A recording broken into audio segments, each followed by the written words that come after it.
আসসালামু আলাইকুম, সবাই কেমন আছেন? শুভ সন্ধ্যা।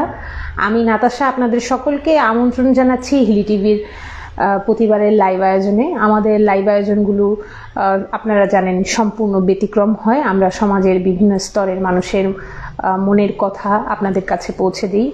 তো আজকে যে আমার একজন অতিথি রয়েছেন, তিনি হচ্ছেন বাংলাদেশ জাতীয়তাবাদী দল বিএনপির সিলেট মহানগর এর সাধারণ সম্পাদক জনাব ইমদাদ হোসেন চৌধুরী। আমরা জানতে চাই, স্যার আপনি কেমন আছেন? আলহামদুলিল্লাহ, ভালো আছি। জি, আচ্ছা স্যার, আমাদের যে হিলি টিভির যে এই আয়োজনে এখানে প্রতিটি রাজনৈতিক ব্যক্তিত্ব এবং লেখক, লেখিকা, কবি এবং সব ধরনের স্তরের মানুষরা এসে থাকে আমাদের লাইভে। আমরা তাদের সাথে যুক্ত হই এবং তাদের মনের কথা আমরা এবং তাদের স্বাধীন মতামত আমরা আমাদের এই লাইভ আয়োজনের মাধ্যমে প্রকাশ করি। তো আমার এই লাইভে প্রতিবারের মতোই 4টি প্রশ্ন থাকে, আমি সবাইকে করে থাকি। তো আপনাকেও আমি কিছু প্রশ্ন করব। তো তাহলে কি শুরু করা যাবে? শুরু করুন। আচ্ছা, আমার প্রথম প্রশ্ন আপনার কাছে, বিগত সরকারের রাষ্ট্র পরিচালনার ব্যর্থতার মূলে প্রধান কি কি কারণ হতে পারে? আপনাকে অসংখ্য ধন্যবাদ এবং হিলি টিভি যারা দর্শক এই মুহূর্তে দেখছেন এবং কলা কৌশলী সকলকে আমার ব্যক্তিগত পক্ষ থেকে এবং মহানগর বিএনপির পক্ষ থেকে শুভ সন্ধ্যা, আসসালামু আলাইকুম। আপনার প্রশ্নটা হচ্ছে যে বিগত সরকারের ব্যর্থতা। জি, বিগত সরকার যেটা, সেই সরকার তো জনগণের সরকার ছিল না। একটি সরকার যখন দেশের ক্ষমতা গ্রহণ করে, গণতান্ত্রিক দেশে গণতান্ত্রিক পন্থায় যদি কোনো সরকার আসে, সেটাকে জনগণও মেনে নেয় এবং সরকারও সাফল্য অর্জন করতে পারে। বিগত যে সরকারটি ছিল ফ্যাসিবাদী সরকার, সেই সরকার বাংলাদেশে 2009 সাল থেকে সত্যিকার অর্থে জনগণের ভোটে ম্যান্ডেট নিয়ে আসেনি। আপনি হয়তো বলতে পারেন যে 2009 সালে 8 সালের অক্টোবর বা নভেম্বরে নির্বাচন বোধহয় হয়েছিল। আমি কেন এই কথাটি বললাম, আপনি যদি দেখেন ওই সময়কার পরিসংখ্যান, যে দলটি ক্ষমতা এসেছিল বিএনপিকে 30টা আসনের মতো বোধহয় দিয়েছিল, কিন্তু বিএনপি প্রায় 4 কোটির মতো ভোট পেয়েছিল। আর যারা ক্ষমতায় এসেছিল তারা 3,50,55 লাখ বা 40 এই ধরনের ভোট পেয়েছিল। তাহলে সেখান থেকে বুঝতে হবে যে জনগণ কিন্তু তখনও সমর্থনটা বিএনপির পক্ষে ছিল। সেটা 111-এর মঈনুদ্দিন ফখরুদ্দিনের ইঞ্জিনিয়ারিং কারচুপির মাধ্যমে তারা কিন্তু ক্ষমতায় এসেছিল। তারা 2014 সালে যে নির্বাচনটি হলো, সেই নির্বাচনে 153টি আসন বিনা ভোটে, তাহলে সেখানেও তারা জনগণের ম্যান্ডেট নিয়ে আসেনি। 2018-তে যে নির্বাচনটি হলো, সেটা একটি ষড়যন্ত্র পাতানো নির্বাচন ছিল, যে নির্বাচনে প্রিসাইডিং অফিসার এবং পুলিশ আনসাররা যেখানে ভোট দিয়েছে এবং আমাদের লক্ষ লক্ষ এজেন্টদেরকে বাহির করে দিয়ে তারা তাদের মনমতো শিল মেরে তারা ক্ষমতায় এসেছে। আমাদেরকে 60টা সিট বোধহয় দিয়েছিল। সেখানেও তারা কিন্তু জনগণের স্বতঃস্ফূর্ত যে জনমত, সেই জনমতের মাধ্যমে আসেনি। আর 2024 সালে তো বাংলাদেশে 5% মানুষও ভোটে যায়নি। সেটার প্রমাণ হচ্ছে যে এই যে ছাত্র জনতার যে আন্দোলন হলো, সেই আন্দোলনে বাংলাদেশের 15 থেকে 16 কোটি মানুষ কিন্তু রাজপথে ছিল। অর্থাৎ আমি এটাই বললাম যে যে সরকার জনগণের স্বতঃস্ফূর্ত ভোটের মাধ্যমে না আসে, তারা জাতির কোনো মঙ্গলও করতে পারে না, তারা ক্ষমতায় থাকতে পারে না। যদিও ক্ষমতায় থাকার জন্য পুলিশ দিয়ে নির্বিচারে গুলি করেছেন। আমাদের বিএনপির নেতা কর্মী 2012 সাল থেকে আপনার 24 এই 12টি বৎসর কেউ বাসায় ঘুমাইতে পারেনি। মামলার পর মামলা, কোর্টে হাজিরা, পুলিশের গুলি, গুম, ইলিয়াস আলীর মতো মানুষকে গুম করা হয়েছে। অর্থাৎ তারা ক্ষমতায় থাকার জন্য যা যা করা প্রয়োজন সকল কিন্তু প্রয়োগ করেছে, তারপরেও কিন্তু বিএনপি রাজপথ থেকে সরেনি। বিএনপি এই জুলাই থেকে 5ই অগাস্ট বিশেষ করে আমাদের ভারপ্রাপ্ত চেয়ারম্যান জনাব তারেক রহমানের সঠিক নির্দেশনা থাকার কারণে এই আন্দোলন সফল হয়েছে। আচ্ছা, আমার পরবর্তী প্রশ্ন আপনার কাছে যে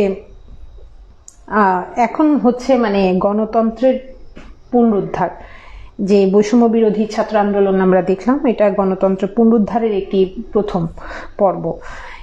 এটা বাংলাদেশের মানুষ সবাই জানে। তবে গণতন্ত্র প্রতিষ্ঠা করার লক্ষ্যে বর্তমান অন্তর্বর্তীকালীন সরকার কি কি পদক্ষেপ গ্রহণ করলে একটি সুষ্ঠু নির্বাচন দেওয়া মানে সম্ভব হবে?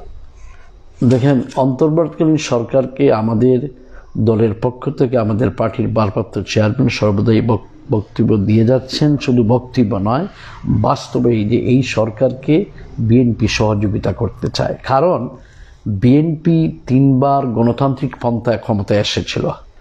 গতিকে এই জন্য বিএনপি জানে যে বাংলাদেশের গণতন্ত্র কিভাবে প্রতিষ্ঠিত করতে হবে, সেজন্যই কিন্তু বিএনপি সকল বিষয়ে সহযোগিতা করার জন্য এগিয়ে আসছে। অন্তর্বর্তীকালীন সরকার 3 মাস হয়েছে, কিন্তু একটা জিনিস দেখেন যে এই যে অন্তর্বর্তীকালীন সরকার যে উপদেষ্টা কমিটি, আবার রিসেন্টলি 3 জনকে অ্যাড করা হলো। আমি জানি না কেন আমাদের এই অন্তর্বর্তী সরকারের যে প্রধান উপদেষ্টা যিনি, উনি 2-1 জন বিতর্কিত ব্যক্তিকে নিয়ে আবার উপদেষ্টা কমিটিতে অ্যাড করেছেন। সেটা জাতির জন্য মনে হয় না শুভকর হবে। তবে আমরা আশা রাখি সরকার নির্বাচনের প্রক্রিয়ার জন্য, কারণ এই সরকার তো একটা ইন্টেরিয়র গভর্নমেন্ট, সব কিছু কাজ করতে পারবে না। যেগুলো স্পেসিফিকলি করা প্রয়োজন, একটি নির্বাচন অবাধ এবং সুষ্ঠু করতে হলে যেগুলো করা প্রয়োজন, প্রথম কাজই হচ্ছে একটা নিরপেক্ষ নির্বাচন কমিশন গঠন করা। এই নির্বাচন কমিশন যখন গঠন করা হয়ে যাবে, তখন নির্বাচন কমিশন তার যে একটি অবাধ এবং সুষ্ঠু নির্বাচন করার জন্য কি কি প্রয়োজন সেগুলো সরকারের কাছে উপস্থাপন করবে। সরকার কিন্তু তড়িৎ গতিতে সেগুলো বাস্তবায়িত করার জন্য নির্বাচন কমিশনকে সহযোগিতা করতে হবে।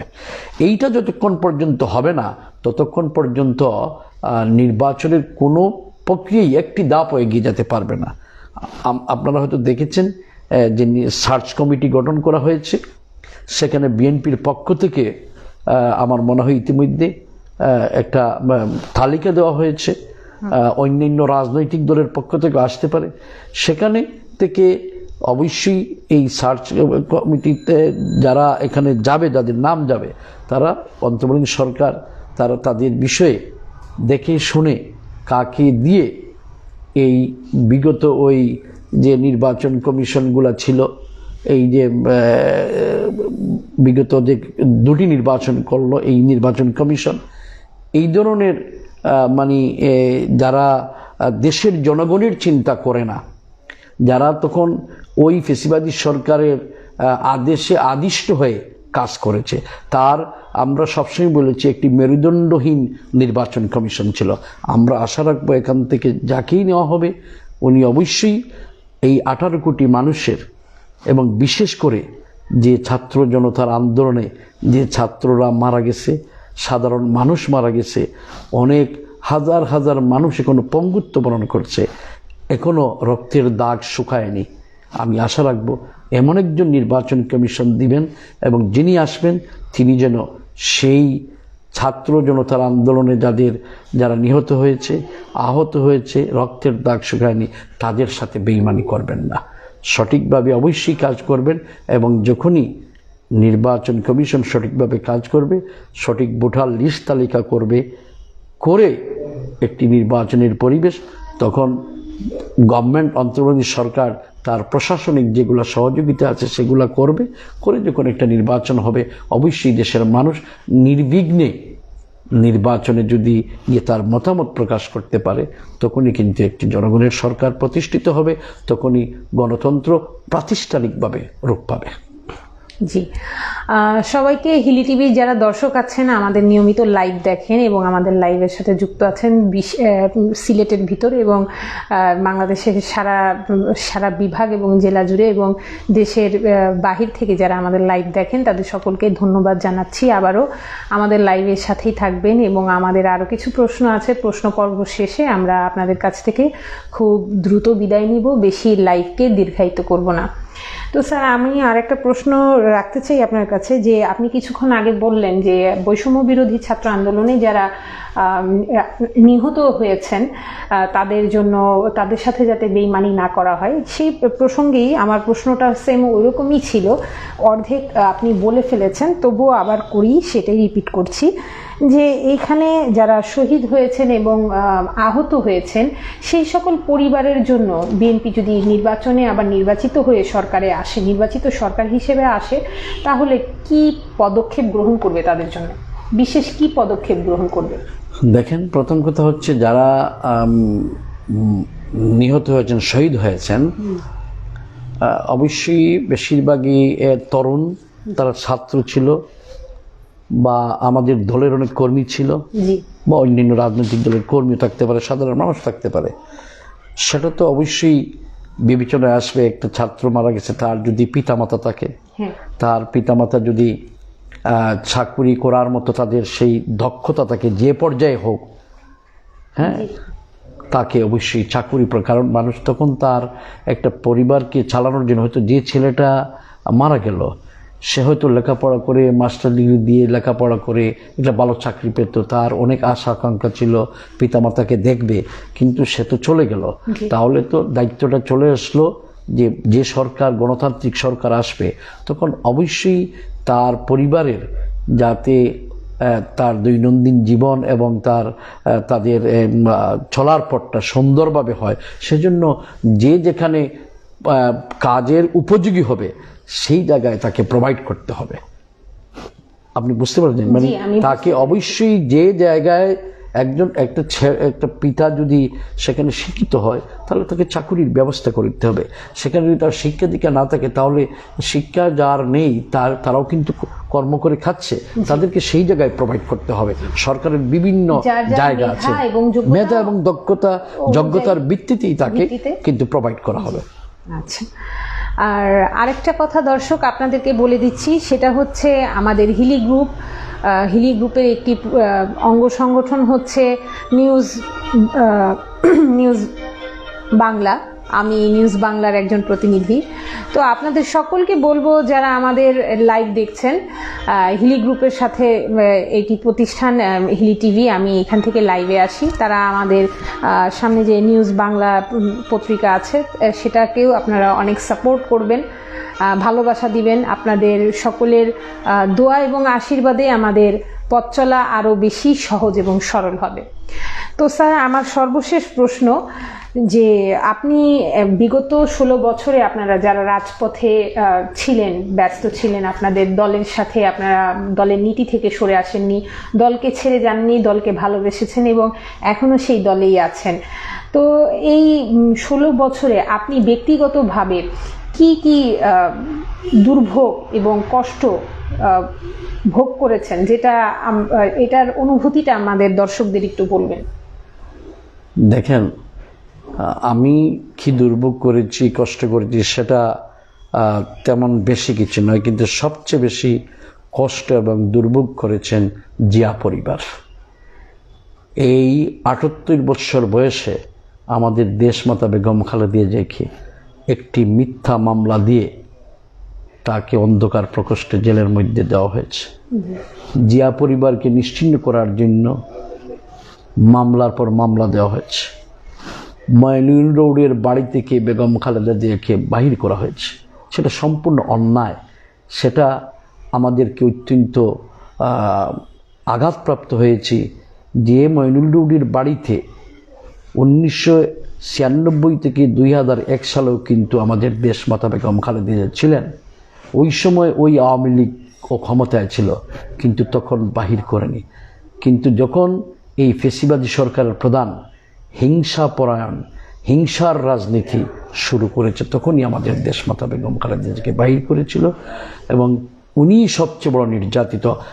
আমরা তো নেতাকর্মীরা মামলা খেয়েছি, আমরা হয়তো জেলে গেছি, আমাদের শত শত নেতাকর্মী পঙ্গুত্ব বরণ করেছে, আমাদের 7 শতাধিকের মতো নেতাকর্মীকে গুম করা হয়েছে। এটা তো অবশ্যই আমরা কষ্ট করেছি, কিন্তু আমাদের সবচেয়ে বেশি কষ্ট হয়েছে যে আমাদের দেশমাতা বেগম খালেদা জিয়াকে এই বয়সে জেলে প্রেরণ করা হয়েছে। আমাদের পার্টির ভারপ্রাপ্ত চেয়ারম্যান জনাব তারেক রহমানকে দেশে না আসতে যেভাবে পারেন জনগণ থেকে বিচ্ছিন্ন করে রাখার জন্য মামলার পর মামলা, মিথ্যা মামলা দেওয়া হয়েছে। এইগুলোই আমাদেরকে বেশি আঘাত করেছে এবং আমার মনে হয় জাতীয় এইগুলা মেনে নেয়নি। এই জন্য একটি সামান্য কোটা সংস্কার আন্দোলনে দেশের জনগণ, লক্ষ লক্ষ জনগণ কিন্তু মানুষ রাস্তায় নেমেছে।